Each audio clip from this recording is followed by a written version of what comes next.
Hi guys, welcome back to my next video. നമ്മൾ ഇന്നിവിടെ നോക്കാൻ പോകുന്നത് ധീരൻ എന്ന് പറയുന്ന മലയാളം സിനിമയുടെയും അതുപോലെ തന്നെ 3BHK എന്ന് പറയുന്ന ഒരു തമിഴ് സിനിമയുടെയും കൂടി റിവ്യൂ ആണ്. ഈ സംഭവം ഞാൻ 4-ാം തീയതി തന്നെ കണ്ടതാണ്. പക്ഷേ വീഡിയോ ചെയ്യാനായിട്ട് ഒന്ന് രണ്ട് ദിവസം വൈകി, വേറെ ഒന്ന് രണ്ട് കാര്യങ്ങളൊക്കെ ആയിട്ട് തിരക്കായിട്ട് നടക്കുകയായിരുന്നു. സോ എന്തായാലും ഈ ഒരു രണ്ട് സിനിമ എന്ന് പറയുന്നത്, ആദ്യം ധീരന്റെ കാര്യം എങ്ങനെയാണെന്നുള്ളത് നോക്കാം. ധീരൻ എന്ന് പറയുന്നത് ഒരു ഫൺ എന്റർടൈനർ ആയിട്ടാണ് എനിക്ക് തോന്നിയിട്ടുള്ളത്. ദേവദത്ത് ഷാജിയാണ് ഇതിന്റെ ഡയറക്ടറായിട്ട് വന്നിട്ടുള്ളത്. അതുപോലെ തന്നെ മുജീബ് മജീദാണ് ഇതിന്റെ മ്യൂസിക് ഡയറക്ടർ. ആ പേരെടുത്ത് പറയാൻ കാരണം എന്താണെന്ന് വെച്ചാൽ വലിയൊരു പ്രാധാന്യം ഈ ഒരു പടത്തിന് ബാക്ക്ഗ്രൗണ്ട് സ്കോർ നിർവഹിച്ചിട്ടുണ്ട്. കാരണം ഇതൊരു ഫൺ എന്റർടൈനർ ആയതുകൊണ്ട് ഈ ഒരു കോമഡി എലമെന്റ്സിന്റെ ഒപ്പം ഈ ഒരു ബാക്ക്ഗ്രൗണ്ട് സ്കോറും കൂടിയും വരുന്ന സമയത്ത് ആ പടത്തിന്റെ ഗ്രാഫ് അങ്ങ് കയറുന്നുണ്ട്. സോ അതെനിക്ക് ഭയങ്കര രീതിയിൽ എനിക്ക് ഇഷ്ടപ്പെട്ടു. ഇതിന് വേണ്ട രീതിക്കുള്ള ഗംഭീരമായിട്ടുള്ളൊരു വർക്ക് തന്നെയാണ് മുജീബ് മജീദിന്റെ ഭാഗത്തു നിന്നുണ്ടായിട്ടുള്ളത്. അത് ആദ്യമേ എടുത്തു പറയണു. ഇനി അടുത്ത് പെർഫോമൻസിലേക്ക് വരുന്ന സമയത്ത് രാജേഷ് മാധവനാണ് ഇതിലൊരു സെൻട്രൽ ക്യാരക്ടറായിട്ട് വരുന്നത്. അതുപോലെ തന്നെ അശ്വതി എന്ന് പറയുന്ന ഒരു ലേഡിയാണ് നായികയായിട്ട് എത്തിയിട്ടുള്ളത്. അശ്വതി എന്ന് പറയുന്ന ആ ഒരു ആക്ട്രസിനെ ഞാൻ മുമ്പ് കണ്ടതായിട്ട് ഓർക്കുന്നില്ല, പക്ഷെ ഗംഭീര പെർഫോമൻസ് ആയിരുന്നു. ഒരുപാട് കാര്യങ്ങൾ ഇന്നത്തെ ജനറേഷനെ പ്രതിനിധീകരിച്ചുകൊണ്ട് പറയുന്ന കുറെ കാര്യങ്ങൾ ആ ഒരു ക്യാരക്ടറിന്റെ ഭാഗത്തുനിന്ന് ഉണ്ടായിട്ടുണ്ട്. അതുപോലെ തന്നെ രാജേഷ് മാധവനും കൊടുത്ത റോള് അത്യാവശ്യം നല്ല രീതിക്ക് തന്നെ വെടിപ്പായിട്ട് ചെയ്തിട്ടുണ്ട്. അത്യാവശ്യം നല്ല ഹ്യൂമർ കാര്യങ്ങളെല്ലാം നന്നായിട്ട് വർക്കൗട്ട് ആയി എന്നുള്ളത് തന്നെയാണ് എനിക്ക് പേഴ്സണലി തോന്നിയിട്ടുള്ളത്. ഇനിയാണ് നമ്മുടെ സീനിയർ ആക്ടേഴ്സിന്റെ കാര്യത്തിലേക്ക് വരുന്ന സമയത്ത് കിഡിലും പെർഫോമൻസ് ആയിട്ട് എനിക്ക് തോന്നിയിട്ടുള്ളത് മനോജ് കെ ജയൻ, ജഗദീഷ്, അതുപോലെ തന്നെ സുധീഷ് എന്ന് പറഞ്ഞ ആൾക്ക് ഇതുവരെ ഇങ്ങനത്തെ റോള് കിട്ടിയിട്ടുണ്ടോ എന്ന് എനിക്കറിയില്ല. അത് ഗംഭീരമായിട്ട് തന്നെ അങ്ങേര് സ്ക്രീനിൽ പ്രസന്റ് ചെയ്തിട്ടുണ്ട്. അതുപോലെ തന്നെ അശോകൻ, ഒന്നും പറയാനില്ല. അശോകന്റെ ക്യാരക്ടർ ഒരു രക്ഷയില്ലാത്ത ഒരു സംഭവമായിരുന്നു. കുഞ്ഞുമോൻ എന്ന് പറഞ്ഞിട്ടുള്ള ആ ഒരു ക്യാരക്ടറിന്റെ ആറ്റിറ്റ്യൂഡും കാര്യങ്ങളൊക്കെ, ഒരു ടോക്സിക് പരിപാടികളൊക്കെ ഉണ്ടല്ലോ, അത് ഗംഭീരമായിട്ട് എനിക്ക് നന്നായിട്ട് വർക്കായി. അതുപോലെ തന്നെ ശബരീഷൊക്കെ ഉണ്ട്. ശബരീഷൊക്കെ അത്യാവശ്യം നന്നായിട്ട് തന്നെ വർക്ക് ചെയ്തിട്ടുണ്ട്. ഒരുപാട് കൗണ്ടറുകളും കാര്യങ്ങളും സീനിയേഴ്സും ജൂനിയേഴ്സും തമ്മിലുള്ള കുറെ കാര്യങ്ങളൊക്കെ നന്നായിട്ട് വന്നിട്ടുണ്ട്. അതുപോലെ തന്നെ വിനീത് ഇന്റർവ്യൂവിൽ ജഗദീഷ് പറയുന്നത് കേട്ടിരുന്നു, ലൂസിഫറില് ഞാനാണ് ഡയറക്ടർ എന്നുണ്ടെങ്കിൽ വിനീതിനെ വില്ലനാക്കിയനെ എന്നൊക്കെ പറഞ്ഞിട്ടുണ്ടായിരുന്നു. അതിനുള്ളൊരു ഉത്തരം നിങ്ങൾക്ക് ഇതിനകത്ത് കിട്ടും. കാരണം അമ്മാതിരി സ്റ്റൈലിഷ് ആയിട്ടുള്ള ഒരു പരിപാടിയാണ് വിനീതിന്റെ ഭാഗത്തു നിന്നുണ്ടായിട്ടുള്ളത്. പക്ഷെ ആ ഒരു ക്യാരക്ടറിന് കുറച്ച് പ്രത്യേകതകളും കാര്യങ്ങളൊക്കെ ഉണ്ട്. അത് നിങ്ങൾക്ക് ഈ ഒരു സിനിമ കാണുന്ന സമയത്ത് മനസ്സിലാവും. എന്നെ സംബന്ധിച്ച് ഒരു തവണയും കൂടി കാണാവുന്ന ഒരു സിനിമയായിട്ടാണ് എനിക്ക് പേഴ്സണലി തോന്നുന്നത്. കാരണം ഒന്നാമത്തെ കാര്യം, ഈ അടുത്ത കാലത്തുള്ള മലയാള സിനിമയ്ക്കകത്ത് അങ്ങനെ കിട്ടിയതായിട്ട് എന്റെ ഓർമ്മയിലില്ല. എന്നെ സംബന്ധിച്ച് ആ ഒരു സംഭവം മാത്രമാണ് എന്നെ സംബന്ധിച്ചൊരു എന്താ പറയുക അഭിപ്രായ വ്യത്യാസം എന്ന് പറയുന്ന ഒരു സംഭവമായിട്ടുള്ളൂ. പിന്നെ സിദ്ധാർത്ഥിന്റെ ക്യാരക്ടർ അത്യാവശ്യം കിടലിനായിട്ടുള്ള ഒരു ക്യാരക്ടറായിരുന്നു.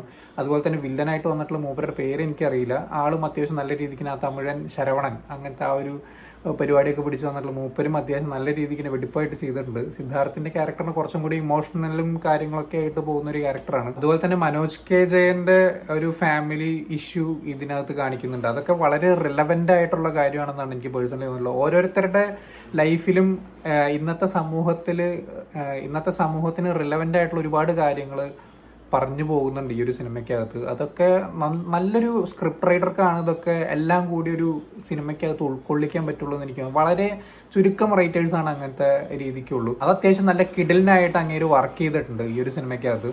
കാണാത്തവരുണ്ടെങ്കിൽ എന്തായാലും തിയേറ്ററിനകത്ത് നിന്ന് തന്നെ കാണാൻ ശ്രമിക്കുക. നല്ലൊരു അറ്റംപ്റ്റ് തന്നെയായിട്ടാണ് പേഴ്സണലി എനിക്ക് ധീരം തോന്നിയിട്ടുള്ളത്. അടുത്തത് 3BHK എന്ന് പറയുന്ന സിനിമയാണ്. ഞാൻ അങ്ങനെ വലിയ പ്രതീക്ഷ ഒന്നും വെച്ചിട്ട് കയറിയതൊന്നുമല്ല. ഞാൻ ഒരു തമിഴ് സിനിമ കാണാലോ എന്നുള്ളൊരു പരിപാടി പിടിച്ചിട്ട് കയറിയതാണ്. ഞാൻ എന്റെ ട്രെയിലറോ കാര്യങ്ങളോ ഒന്നും കണ്ടിട്ടുണ്ടായിരുന്നില്ല. ഇതിന്റെ കാസ്റ്റ് ആൻഡ് ക്രൂവിനകത്ത് സിദ്ധാർത്ഥ് ഉണ്ട്, ശരത് കുമാർ ഉണ്ട് എന്നുള്ളൊരു പരിപാടി മാത്രമാണ് എന്നെ സംബന്ധിച്ച് ഒരു ഹൈ മൊമെന്റ് ആയിട്ട് തോന്നിയിട്ടുള്ളത് ഈ ഒരു സിനിമ കാണാനായിട്ട്. ഒരു എക്സ്പെക്ടേഷൻ എന്ന് പറയുന്ന ഒരു സംഭവം അതായിരുന്നു. പക്ഷെ എന്നെ ഞെട്ടിച്ചുകൊണ്ട് ഇതിന്റെ സ്റ്റോറി ലൈൻ ആണെന്നുണ്ടെങ്കിലും ഒരു ഫീൽ ഗുഡ് ഒക്കെ പ്രതീക്ഷിച്ചിട്ട് തന്നെയാണ് ഞാൻ പോയിട്ടുള്ളത്. പക്ഷെ ഇതിന്റെ സ്റ്റോറി ലൈനൊക്കെ അക്ഷരാർത്ഥത്തിൽ നമ്മളെ ഭയങ്കരമായിട്ട് കണക്ട് ചെയ്യുന്ന, ഒരു മിഡിൽ ക്ലാസ് ഫാമിലിയെ കണക്ട് ചെയ്യുന്ന രീതിക്കുള്ള ഒരു പരിപാടിയാണ് ഇവർ ഇതിനകത്ത് പിടിച്ചിട്ടുള്ളത്. സോ അത്യാവശ്യം നല്ല രീതിക്ക് വർക്കൗട്ട് ആയി എന്നുള്ളതാണ് എനിക്ക് തോന്നിയിട്ടുള്ളത്. സാധാരണ ഞാൻ അങ്ങനെ റോ ആയിട്ടുള്ള പടങ്ങൾ അധികം ഞാൻ അങ്ങനെ ആസ്വദിക്കാറില്ല. അതിന് കാരണം എന്താ വെച്ചാൽ ചില സമയത്തൊന്നും നമുക്കത് ചിലപ്പോൾ കണക്ട് ആയിക്കൊള്ളണമെന്നില്ല അത്തരത്തിലുള്ള പടങ്ങളൊന്നും. പക്ഷെ ഈ ഒരു സിനിമ എന്ന് പറയുന്നത്, ഒരു വീടെന്ന് പറയുന്നത് ഏതൊരു കോമൺ മാൻ്റെ അല്ലെങ്കിൽ ഒരു മിഡിൽ ക്ലാസ് ഫാമിലിയുടെ ഒക്കെ ആ ഒരുപാട് കഷ്ടപ്പാടുകളും കാര്യങ്ങളൊക്കെ ഉണ്ട് ഒരു വീടിന് വേണ്ടിയിട്ടുള്ളത്. ആ ഒരു സംഭവം ഈ ഒരു സിനിമയ്ക്കകത്ത് വരച്ചു വെച്ചിരിക്കുന്നത് അതിഗംഭീരമായിട്ടാണ് എനിക്ക് തോന്നിയിട്ടുള്ളത്. സിദ്ധാർത്ഥിന്റെ ഓരോ കാലഘട്ടങ്ങൾ കാണിക്കുന്നത്, അതുപോലെ തന്നെ ശരത് കുമാറിന്റെ ഓരോ കാലഘട്ടങ്ങൾ കാണിക്കുന്നതൊക്കെ വളരെ ഗംഭീരമായിട്ട് അവർ സ്ക്രീനിൽ അവതരിപ്പിച്ചിട്ടുണ്ട്. അതുപോലെ തന്നെ മീത രഘുനാഥ് എന്ന് പറഞ്ഞിട്ടുള്ള ആ ഒരു ലേഡി, എനിക്ക് തോന്നുന്നു ഇതിനു മുമ്പ് ഒരുപാട് നല്ല സിനിമയ്ക്കകത്ത് അവർ വന്നിട്ടുണ്ട്. പക്ഷെ അധികം തമിഴ് സിനിമ അധികം യൂസ് ചെയ്യുന്നില്ല എന്നുള്ളതാണ് എനിക്ക് തോന്നുന്നത്. അവരൊക്കെ തീർച്ചയായിട്ടും ഉൾപ്പെടുത്തേണ്ട ഒരു ആക്ട്രസ് ആയിട്ടാണ് എനിക്ക് തോന്നിയിട്ടുള്ളത്. ഇവിടെ പല നായിക നടിമാരൊക്കെ വന്നിട്ട് കോമാളിത്തരം കാണിച്ചു പോകുന്ന സമയത്ത് ഇതുപോലുള്ള നടിമാരെ തിരഞ്ഞെടുത്ത് ഒരുപാട് നല്ല റോളുകൾ കൊടുത്തതിനാൽ ഒരു നന്നായിരിക്കും എന്ന് എനിക്ക് തോന്നുന്നു. കാരണം അമ്മ അതൊരു പെർഫോമൻസ് മൂപ്പത്തിയാരുടെ ഭാഗത്തു നിന്ന് ഇതിനകത്ത് ഉണ്ടായിട്ടുണ്ട്. എസ്പെഷ്യലി ആ ഫാമിലി ആയിട്ട് വരുന്ന സമയത്ത് ചൂടാവുന്ന ഒരു രംഗമൊക്കെ ഉണ്ട്. അതൊക്കെ അത്യാവശ്യം നല്ല രീതിക്ക് വെടിപ്പായിട്ട് അവർ ചെയ്തിട്ടുണ്ട്. അതുപോലെ തന്നെ അവരുടെ ഓരോ കാലഘട്ടങ്ങൾ കാണിക്കുന്നത്, വിവാഹത്തിന് ശേഷം ഉണ്ടാകുന്ന ഒരുപാട് കാര്യങ്ങൾ, അതിന് മുമ്പത്തെ കുറെ കാര്യങ്ങൾ, അതൊക്കെ ആഫ്റ്റർ മാരേജ് എന്നൊക്കെ പറയുന്ന കാര്യങ്ങളൊക്കെ ഉണ്ടല്ലോ, അതൊക്കെ നല്ല രസമായിട്ട് അവർ അവതരിപ്പിച്ചിട്ടുണ്ട്. ദേവയാനി എന്ന് പറയുന്ന ആ ഒരു ആക്ട്രസ്, ഇവരുടെ അമ്മ ശരത് കുമാറിന്റെ വൈഫായിട്ട് വന്നിട്ടുള്ളതൊക്കെ കട്ട മോട്ടിവേഷൻ അല്ലെങ്കിൽ മോട്ടിവേഷൻ എന്നല്ല, കട്ടയ്ക്ക് നിൽക്കുന്ന ഒരു ഭാര്യയായിട്ടൊക്കെ നിൽക്കുന്ന ആ ഒരു പരിപാടികൾ കാര്യങ്ങളൊക്കെ ഏതൊരു മിഡിൽ ക്ലാസ് ഫാമിലിയുള്ള ഒരാളെയും കണക്ട് ചെയ്യുന്ന രീതിക്കാണ് ഇതിന്റെ കോർ തീം എല്ലാം പോയിരിക്കുന്നതൊക്കെ. സിദ്ധാർത്ഥിന്റെ ഒക്കെ പെർഫോമൻസ് എന്ന് പറയുന്നത് പീക്ക് ലെവലാണ്. അത് ഞാൻ നേരത്തെ പറഞ്ഞ പോലെ തന്നെ, ഇപ്പൊ ധീരന്റെ കഥ പറഞ്ഞ പോലെ തന്നെ ഇതിനകത്തും മ്യൂസിക് ഒരു ഗംഭീര പങ്ക് നിർവഹിച്ചിട്ടുണ്ട്. അമൃത് രാംനാഥ് എന്നാണ് മൂപ്പരുടെ പേര്. എന്താ പറയേണ്ടതെന്ന് എനിക്കറിയില്ല. ഞാൻ ഈ ഒരു സിനിമ കണ്ടു കഴിഞ്ഞിട്ട് ഇതിന്റെ ട്രെയിലർ ഞാൻ കണ്ടുനോക്കി. ആ ട്രെയിലറിനകത്ത് തന്നെ കൊടുത്തിരിക്കുന്ന സ്കോറുകളും കാര്യങ്ങളും ഉണ്ടല്ലോ, അതിന്റെ ഒക്കെ ഒരു എക്സ്റ്റെൻഡഡ് വേർഷൻ ഒക്കെ നിങ്ങൾക്ക് ഈ ഒരു സിനിമയ്ക്കകത്ത് കാണാൻ പറ്റും. വളരെ ബ്യൂട്ടിഫുൾ ആയിട്ട് ഓരോ സീൻസിനെയും എലവേറ്റ് ചെയ്തിരിക്കുന്ന ആ ഒരു സംഭവങ്ങളെല്ലാം എടുത്തു പറയേണ്ട ഒരു കാര്യം തന്നെയാണ്. ഞാൻ അങ്ങനെ ഈ ഒരു പേര് കേട്ടുപരിചയമില്ല, അമൃത് രാംനാഥ് എന്നുള്ള പേര് അങ്ങനെ അധികം കേട്ടുപരിചയമില്ല. പക്ഷെ ഇനി മറക്കാനുള്ള യാതൊരു സാധ്യതയില്ല. അത്തരത്തിലും മനസ്സിൽ ഇടം പിടിച്ചിട്ടുള്ള സ്കോറുകളും കാര്യങ്ങളും നല്ല രസമായിട്ട് വന്നിട്ടുണ്ട്.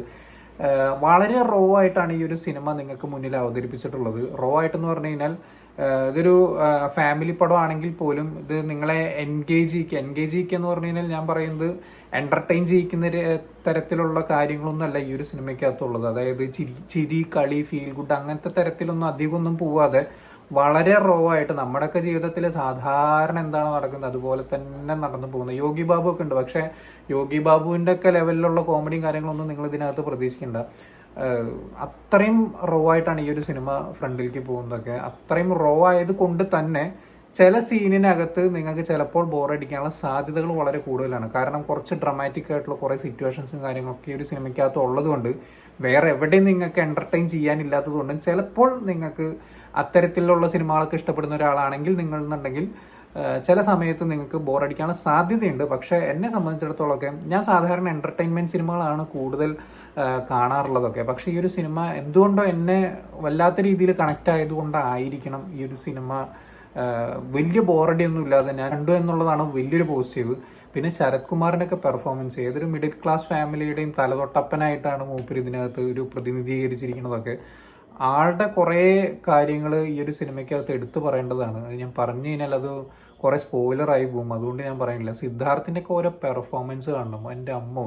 സിദ്ധാർത്ഥിന്റെ ചിത്ത എന്ന് പറയുന്ന ആ ഒരു പടത്തിന് ശേഷം നല്ലൊരു കിടിലൻ ഒരു പെർഫോമൻസ് തന്നെയാണ് ഈ ഒരു സിനിമയ്ക്കകത്ത് കിട്ടിയിട്ടുള്ളത് മൂപ്പർക്ക്. അതുപോലെ ശരത് കുമാറിന്റെ ആസ് യൂഷ്വൽ ശരത് കുമാറിന്റെ പിന്നെ പെർഫോമൻസ് പറഞ്ഞോളൂ. പക്ഷെ റീസെന്റ് ശരത് കുമാറിന് കിട്ടിയിട്ടുള്ള ഏറ്റവും നല്ലൊരു ക്യാരക്ടറും കൂടിയാണ് ഇതിനകത്തുള്ള ഈ ഒരു അച്ഛൻ ക്യാരക്ടർ ശരത് കുമാറിന്റെ. ഗംഭീരമായിരുന്നു.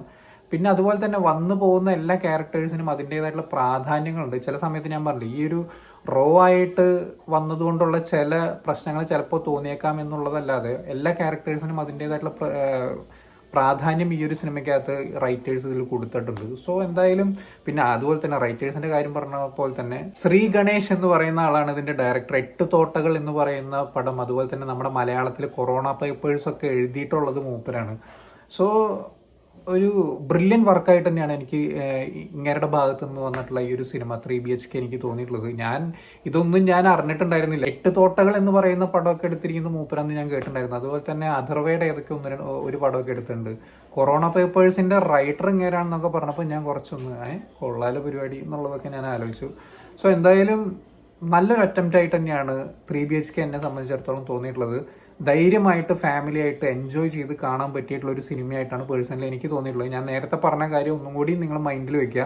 വളരെ റോ ആയിട്ടുള്ള ഒരു സിനിമയാണ്. പക്ഷെ നിങ്ങളെയൊക്കെ കണക്ട് ചെയ്യാൻ പറ്റുന്ന എന്തൊക്കെയൊക്കെ എലമെന്റ്സ് ഈ ഒരു സിനിമയ്ക്ക് എറിഞ്ഞിരിക്കുന്നുണ്ട് എന്നുള്ളത് ഞാൻ നിങ്ങൾക്ക് ഗ്യാരണ്ടി തരാം. അതുകൊണ്ട് നിങ്ങൾ ധൈര്യമായിട്ട് ഫാമിലി ആയിട്ട് പോയി കാണാൻ പറ്റാവുന്ന ഒരു സിനിമ തന്നെയാണ് BBHK എന്ന് പറയുന്നത്. നിങ്ങൾ കണ്ടിട്ടില്ലാത്തവരാണെങ്കിൽ ധൈര്യമായിട്ട് ഈ ഒരു 2 പടവും ധൈര്യമായിട്ട് നിങ്ങൾക്ക് തിയേറ്ററിൽ പോയി കാണാൻ, നല്ല തിയേറ്റർ തിരഞ്ഞെടുത്ത് കാണാൻ ശ്രമിക്കുക. കാരണം ഞാൻ നേരത്തെ പറഞ്ഞു, ഈ 2 പടത്തിന്റെയും ബാക്ക്ഗ്രൗണ്ട് സ്കോറുകൾ എന്ന് പറയുന്നത് വലിയൊരു പ്രാധാന്യം വഹിക്കുന്നുണ്ട്. സോ എന്തായാലും നല്ല തിയേറ്റർ തിരഞ്ഞെടുത്ത് കാണാൻ ശ്രമിക്കുക.